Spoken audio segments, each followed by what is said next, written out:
gusto rito. If Yeah. you will permit Sige, it. okay. Okay, Senator Bato, go ahead. Yeah, I just would like to put on record na the statement of our resource person, Attorney Laila de Lima, na Davao, dinidisclaim niya palagi na Davao is not the safest place in the Philippines. So what does that make of all these awards that was received by Davao City? Not only the LG of Davao City, the Davao City Police Office ay palaging Best City Police Office of the Year. Halos forever na eh. Kaya there came a point na yung Davao City Police Office ay hindi na sinasali sa best competition as far as unit performance is concerned dahil yung ibang mga syudad hindi na makakatanggap ng award dahil Davao City palagi na nanalo based on record yan sa Camp Crame. Ngayon, it is, ako mismo, I'm from Davao. I can tell you, Davao City is the safest place anywhere I go in the Philippines. The safest place for law-abiding citizens and the most dangerous place for the criminals. Talagang pag gumawa ka ng krimen ng Davao, pulis ako ng Davao, hahabulin talaga kita. Hahanapin talaga kita, Mr. Chairman. Pag ikaw gumawa ng krimen sa aking syudad, hahabulin talaga kita. Kaya po, Mr. Chair. para pagbigyan sila, sige, sila na naman. Sige po. Okay lang? Okay. Okay lang, sige. Okay lang, Just okay lang. last statement before I sige. wrap up, before I give the floor to Senator Risa. I just would like to put on record the statements made by former Senator De Lima. During the investigation here in the Senate, during her term when she was still a senator, wala pa rin nakitang ebidensya tungkol dyan sa mga DDS na tinatawag.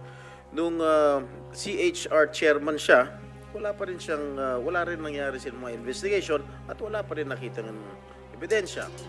Nung secretary siya ng DOJ, which is a very very powerful cabinet position, wala po rin siyang mga nakitang ebidensya. At hanggang ngayon, yun pa rin po ang sinasabi niya, wala pa rin gustong mag-testify, wala pa rin siyang kinakasuhan. So I think that is a matter of incompetence, Mr. Chair. I take Thank you. Mr. strong Chair, exception to that, Your Honor. Okay, to be fair, sige. The chair will be fair. Excuse me, everybody, Mr. President, teka muna. Sige, Hindi ko po yes, nagustuhan. Senator De Lima, sige, Thank you. short lang, short. Hindi sige, ko po response. nagustuhan yung ganung conclusion na Okay. wala akong ginawa o that incompetent. Malayo pong description sa akin yan. I always do my job. Depende sa mga circumstances. Depende rin sa kung ano talaga yung makakalap. And hindi ho tama na nung Senate inquiry, kasi nandun po si Matubato, present ko nga po. Pero after I presented him, inalis na po ako as Senate chairperson. Now, ano yung tungkol sa safest city? Ma'am, What let's exactly ma'am, excuse me. is the standard? Can I stop you there? Wag na natin, let's not debate on the safest city. I mean, focus po tayo, no? A Philippine war on illegal drugs. So, anyway, opinion na po yun. There is no right and wrong opinion. Yes, Senator Risa? Salamat kaayo, Mr. Chair. Wag nating kalimutan, may bombshell na inamin ang dating presidente kanina. Sinimulan niyang i-implicate, ilaglag yung mga ilan sa mga dating PNP officials natin na involved daw sa Davao Death Squad noon. Pero sila mismo, sinabi nila na may death squad sila. Siya. Bagamat hindi daw pulis, may death squad siya. Yun yung iniimbestigahan nga natin dito, Mr. Chair. Yung war on drugs, yung extrajudicial killings na nangyari nung war on drugs, sinimulang modelo sa Davao noon, tapos iniimbestiga natin kung yun ang ginamit na template o modelo para i-scale up nationwide. So, bombshell yung sinabi po ng dating presidente na meron na silang death squad, anuman ang pangalan yan, police o non-police ba yan, kasi it looks like what we are investigating now. yung ginamit na instrumento para sa war on drugs na nagbunga ng napakaraming extrajudicial killings. You are For the record, Mr. correct, ma'am. React, sir. Chair. Tama Thank you, ka talaga. Mr. Chair. Tama ka talaga. So, ganito na lang. Huwag na lang yung pulis. Kawawa yan, wala yung sa experience, Davao, ako. Imbestigahan niya ako. Set a date for an investigation para sa akin. Ako ang imbestigahan ninyo. At kunin ninyo yung record sa Davao yung namatay. At sabihin ko sa inyo kung wala akong taguin. Alam mo, nag-warning ako, huwag kayong gumawa dito. Kasi gusto ko ang Davao. Ang Davao was a very kawawa noon. Alam ninyo, sir, alam ko. Panahon ng NPA, nung hindi pa ako mayor, kita mo ang Davao. Left and right ng hold up, walang makalabas sa bahay. Pati mga pulis takot. Kasi nandyan yung mga NPA, pinapatay sila. Kaya sinabi ko, nag-agyat ako sa bukid. Nung na-mayor ako, sabi ko, ayaw ko ng away sa inyo. Pero yung mga pamilya ninyo, nandyan sa syudad natin. Yung mga top honso ng Communist Party, bilangin ninyo sa ilan ang taga Davao. Saan ang pamilya nila? Sa Davao. Kaya umakyat ako sa bukid. Sinabi ko, stop it. Huwag ninyong patayin ang mga pulis ko sa pamilya ninyo. Yayariin ko yan. Mr. Chair, if I may, dahil matagal na po yung sa NPA, kung maaring mag-follow-up question ako sa dating presidente Go ahead, ng sir. Death Squad. Mr. Chair? Salamat Go ahead, kaayo, Senator Mr. Risa. Chair. Kanina, sinabi nyo there were 7 people dun sa inyong self-described death squad. Ano po yung mga pangalan nila at paki-describe yung structure ng organization na sinet up nyo, yung death squad na iyon? Yung death squad ko, ang death squad ko, ma'am, is, of course, it is organized.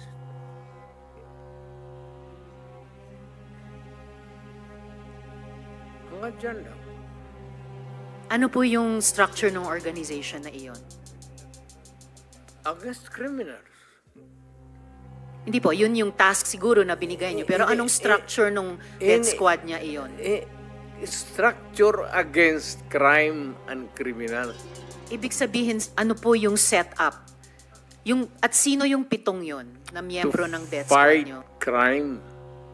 No sir, yung pangalan nung sabi nyo, 7 tao na nasa death squad nyo. Mukhang patay naman sila lahat, ma'am. It's okay sir, ano pong mga pangalan nila? You know, when I was mayor, it's about 43. I am now 73. For the life of me, I cannot remember the name. And ano po yung structure nung 7 yon? Merong bang team leader, may 2 tenyente, then may 4 pa na tao? Ano po yung structure ng organization na iyon? I said I am 73 years old. Hindi ko nga alam kung bakit nandito ako kaharap mo. Sir, I'm sure alam nyo kung bakit kayo nandito. In fact, kayo po yung nagsalita ng pinakamarami sa resource persons. Well, May reward po ba yung 7 iyon sa death squad nyo? Again, ma'am? May rewards po bang ibinibigay sa mga miyembro ng death squad nyo tuwing nakakapatay sila? Police? Police ba yung death squad nyo? Yung Yun ang allegations. Hindi po, yung sinabi nyo kanina. Huwag tayong lumabas dyan. Hindi po ako lumalabas. May ibang lumalabas. O, Yung dito sinabi tayo po ninyong ang death squad, pinag-usapan dito, may rewards po ba yun? Centered sa police na sinasabi na binabayaran. No sir, pina-follow up ko yung sinabi ninyo. Ay, yung civilian? Unprompted. So, kung civilian yon, yung sinabi nyo na death squad nyo na 7 tao, may rewards po ba yung 7 taong iyon kapag nakakapatay sila? Ay, hindi, ma'am. Mayayaman yung mga maraming gago na mayaman sa Davao? Hindi Ano mo pong kaya- koneksyon ng mayayaman sa Davao? Gusto dun sa pumatay miyembro ng mga death kriminal. squad? Because Ibig sabihin, they want their city to be safe. Nagbibigay sila, yung Because mayayaman, they ng want reward sa business to death thrive. squad? Yes, sir.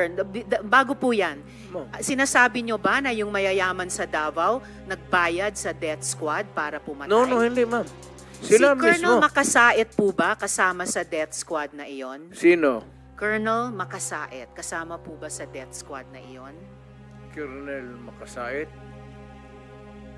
Ma'am, alam mo, sa totoo lang, mahabang istorya to. It's okay, sir. Maikli lang sana Pero kung ang sagot. problema, ma'am, patay na yung tao. Si Colonel Makasait ay patay na. Ayaw kung marami. Police officer in the police department. Pero patay na yung tao. Okay, sir. May Huwag mo rewards akong po ba tanungin sila? kung anong history yung tao na yan, patay na. Okay. May rewards po ba sila, yung mga miyembro ng death squad nyo? Sino? Ako? Magbigay? Yung 7 miyembro, kung sino man ang nagbigay, may rewards ba sila kapag pumapatay sila? Walang reward, ma'am, kung Walang police rewards. yan. Lalo Hindi na ho. police. Bakit Wag- ako magbigay ng reward sa mga... Pati po, Trabaho paiba-iba po nila yung yan. sinasagot nyo eh. Hindi ko tinatanong yung mga pulis. Oo. Tinatanong ko po yung mga miyembro ng death squad nyo.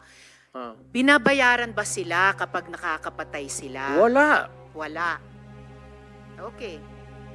So, May- libre Sen- lang yung may I remind the pagpatay. Senator, this is just an intervention. Yeah, sorry. We have to I follow- apologize, we have Mr. to Chair. follow the Yes, order. I Please, submit, please. Mr. Okay. Chair. Just to make of record na sinabi ng dating presidente na yung mga mayor na suspected na involved sa drugs dapat patayin.